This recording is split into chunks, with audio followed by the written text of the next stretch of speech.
It keeps meat, even hamburgers, store fresh 7 days without freezing. 7 days? Don't distract me. Looking at the world of comedy, William Frawley remains an influential name in the industry, with the many quality roles that he has played over the years.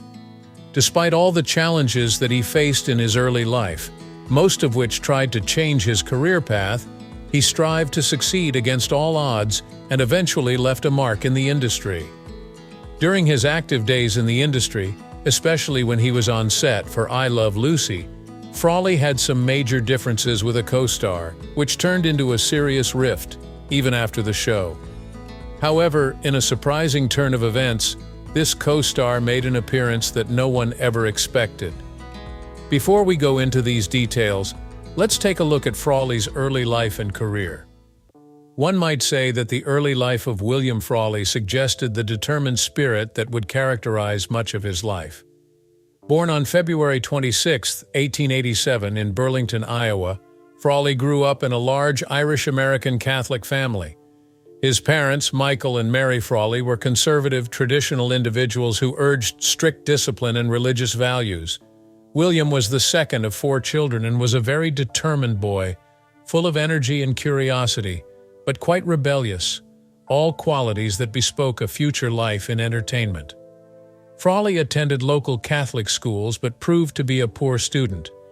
He was not very interested in his studies and spent most of his time doing daydreaming and playing class clown-type pranks on his classmates. Though he was a flop at school, he had a unique charisma and humor that made him very popular among his schoolmates.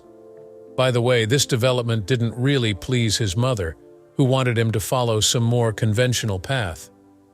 With William's growing interest in show business, Mary Frawley was most disapproving.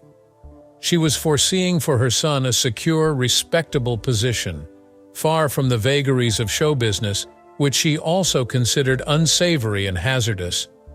To Mary, the stage was for vagrants and people with bad reputations, certainly not for a well-raised Catholic.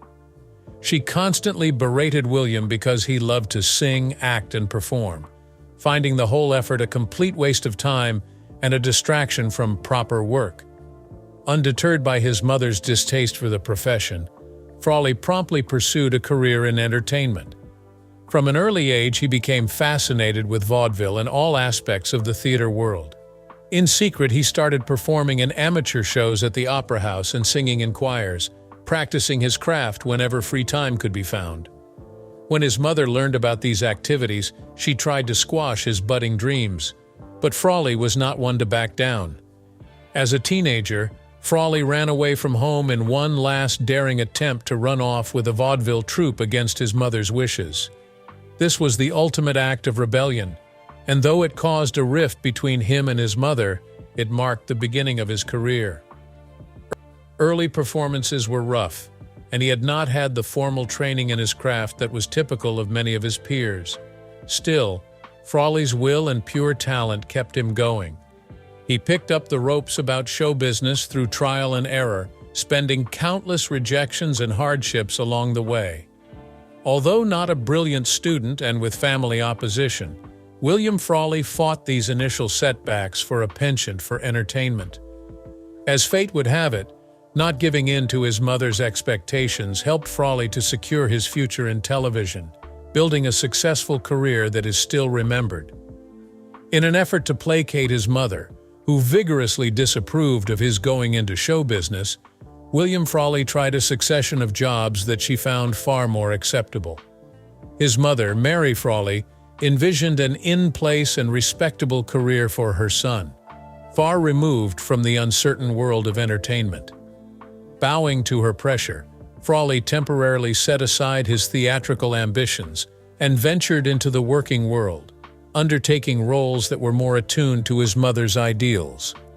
One of the first jobs that Frawley took up was that of a stenographer, a skill highly regarded in those times. He learned shorthand and became proficient in transcribing documents and correspondence, which was a job that required precision and attention to detail. His job as a stenographer gave way to another job that also considerably raised respectability for his mother, which was court reporting. Frawley had been a court reporter, tasked with writing what was said during courtroom proceedings, capturing legal dialogue at speed with accuracy. There was some prestige in that job title, at least insofar as there was a feeling of importance about the work of court reporters to the legal process. For a time, these career paths pacified his mother, who believed that her son was on the path she had mapped out for him. But to Frawley, these jobs were dull and unexciting, and he wasn't even the least passionate about the work, as he would dream himself on stage, able to indulge in his love for performance and comedy. All the while, deep in his belly, Frawley felt he wasn't cut out for life behind a desk or a courtroom, despite all appearances of career stability. At some point, the urge to enter the entertainment field could not be resisted anymore by Frawley. A few years into these decent yet unsatisfying positions, he became so tired and frustrated with his work as a stenographer and court reporter that he finally came to his senses and realized this avenue would lead to misery. It was time to do what he liked, irrespective of what his family said. The brazen Frawley once more went against his mother's wishes and left his secure job to make a comeback on stage. Now older and more determined than ever before, he went all out for the entertainment business. He went off to Chicago, one of the vaudeville centers then, knowing that he could find a place there. In Chicago, Frawley worked his head off trying to get into the vaudeville circuit. Early performances were modest, but soon his comic timing and how he could hold an audience was well known. His inborn talent started finding expression, and he emerged slowly as a good vaudeville performer. In effect, it was the ability to turn his back on the traditional jobs, satisfying his mother, that proved to be his life's turning point, because then he could wholly pursue this career which made him famous. Though Frawley's early work as a stenographer and court reporter had provided one brief detour, the passion for performing ultimately pulled him back to the path he was meant to follow. His efforts soon paid off, bringing him a long and successful career in show business. Ditching the short-lived profession of a stenographer and court reporter, William Frawley moved on to pursue his passion in show business. He headed for Chicago in hopes of getting into vaudeville, but somehow ended up in Denver, Colorado. What was supposed to be a short stop quickly became a major turn for Frawley, both in life and in his career. He stayed in Denver and set to work on his dream. At the time, Denver had a rather active theater and vaudeville circuit that was somewhat easier to crack than anything that was available in Chicago or New York. Frawley seemed to be drawn by the sounds of amusement in Denver, which provided just the right little arena in which he could try out his skills and realize all of his stage persona. The Denver location was a perfect venue for him to establish himself as a performer, without the overwhelming competition he most likely would have found in other, more established entertainment venues. He could try his hand at comedy and further develop his on-stage persona here. It was in Denver, during this time of performing in local theaters and on the road with touring vaudeville shows, that Frawley met a woman who would prove instrumental in promoting his career, one Edna Louise Brute. Louise herself was a performer whom Frawley immediately liked on and off the stage. Louise was charming, talented, and had experience along the vaudeville circuit already. Mesmerized by the spark between them, they formed a vaudeville act together. They christened it Frawley and Louise. Louise was not only Frawley's stage partner, but also a refinement of Frawley's comic timing and style of performance. She made him try out new comic elements, and they brought out the best in each other. The team did musical numbers, comedy skits, and several other routines that made them popular soon enough in Denver and beyond. The act was well received, and they soon found themselves performing in a vaudeville circuit touring the Midwest and several cities. Louise was not one to be overlooked in the influence on Frawley's career. She was instrumental in his development as a performer and created an act together, and they both soared to even greater heights. This seeming compatibility worked magic on stage, as performances were huge hits amongst audiences. Frawley and Louise had given Frawley both the needed confidence and experience for furthering his dreams in show business. But their partnership was never destined to last a lifetime. Though they were married in 1914, Both of them decided to separate on both personal and professional levels by 1927. The time spent together, though, had left some indelible marks on Frawley's career.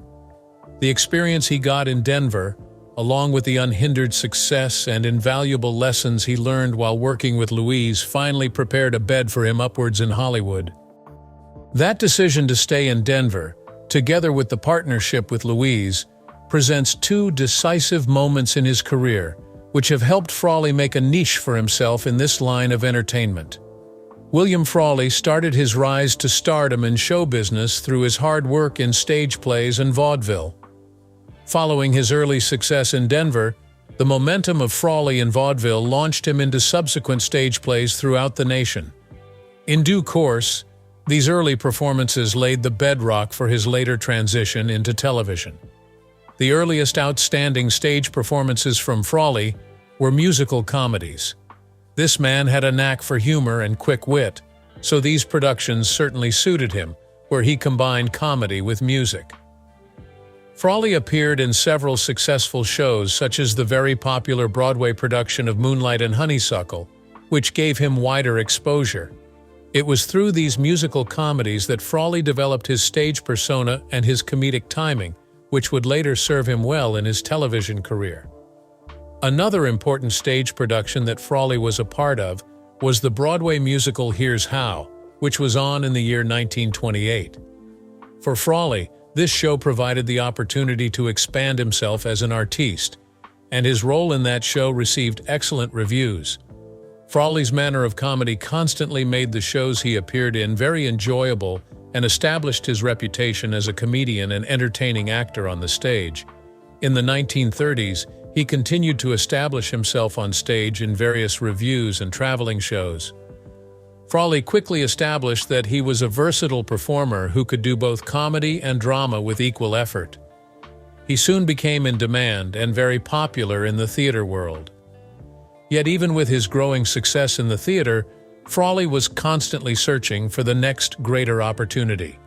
By the late 1940s, as film and television became popular forms of entertainment, he seriously began thinking of shifting from stage to screen. Frawley's journey into television wasn't as smooth as you would think. The world of entertainment was changing, and many stage actors were fearful of leaping into this new medium. Still a fledgling medium, some people questioned whether the medium would endure. In spite of that, Frawley chose to take his chance with television because of its potential reach with greater numbers. Early in his career, he struggled to get substantial roles. Minor, mostly uncredited roles in movies and shows were given to him. He often portrayed a bartender, clerk, or taxi driver. The roles certainly weren't glamorous, but they let Frawley get his foot in the door and get some experience in front of the camera. Frawley's early work on television was often relegated.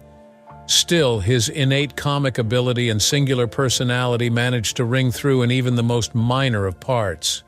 He continued working tirelessly, taking whatever jobs he could get in film and television, determined to make a name for himself in this new medium. It finally paid off when he landed the role that would change his life, playing Fred Mertz in I Love Lucy. Though the early days of his television career were filled with small roles, he stuck it out long enough for the right people to finally take notice of his persistence and special brand of comedy, and got his big break in one of the most iconic shows on television. William Frawley finally got his big break when he landed the role of Fred Mertz in the classic television show known as I Love Lucy.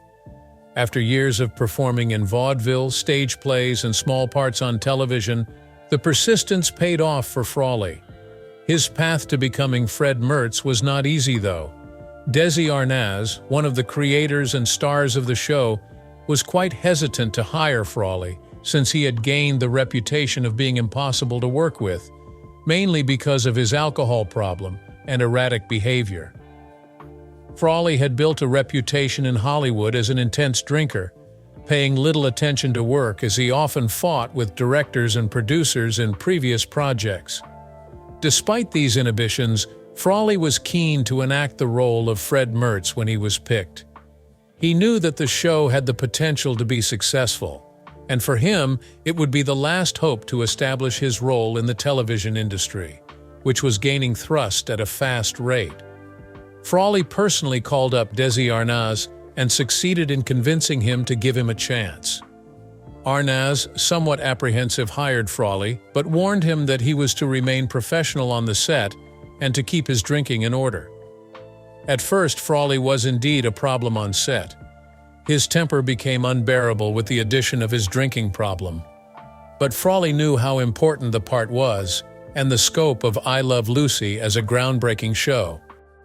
He did not want to blow his chance now, so he has consciously reined in his drinking problem and has shaped up. He shows up on time for the shooting and says his lines right according to the contract with Arnaz. In due time, Frawley has kept himself in check because he finally realizes that it is a role that would make or break his career. Frawley, playing the bad-tempered landlord, Fred Mertz, became a fan favorite. His keen comedic timing and delivery turned him into just the right foil for the vivacious Lucy and her husband Ricky, played respectively by Lucille Ball and Desi Arnaz. Frawley, with his on-screen wife, Ethel Mertz, as played by Vivian Vance, impressed the audience. Despite their comedic success, however, the two were far from harmonious when not in character off-screen. Frawley and Vance famously despised one another in real life. For many, he considered Vance as gruff and ill-tempered, finding fault with the fact that she drank way too much and was considerably older than he was. Frawley was no better, never making it a secret to refer to Vance using derogatory names. While both expressed some kind of dislike for one another, it was this off-screen hate that gave birth to realistic bickering and uneasiness, which really helped them make their on-screen marriage acceptable and captivating to their audience. The tension between Frawley and Vance was very helpful, helping them to convincingly portray their characters and adding an extra layer of realism into the performances of a constantly quarreling couple. All of this personal conflict finally took its toll on their personal relationship, creating a rift that would persist long after the show had ended. Nevertheless, I Love Lucy launched Frawley into nationwide popularity and made him a household name. Fred Mertz was the defining character of his career and placed him in the history of television.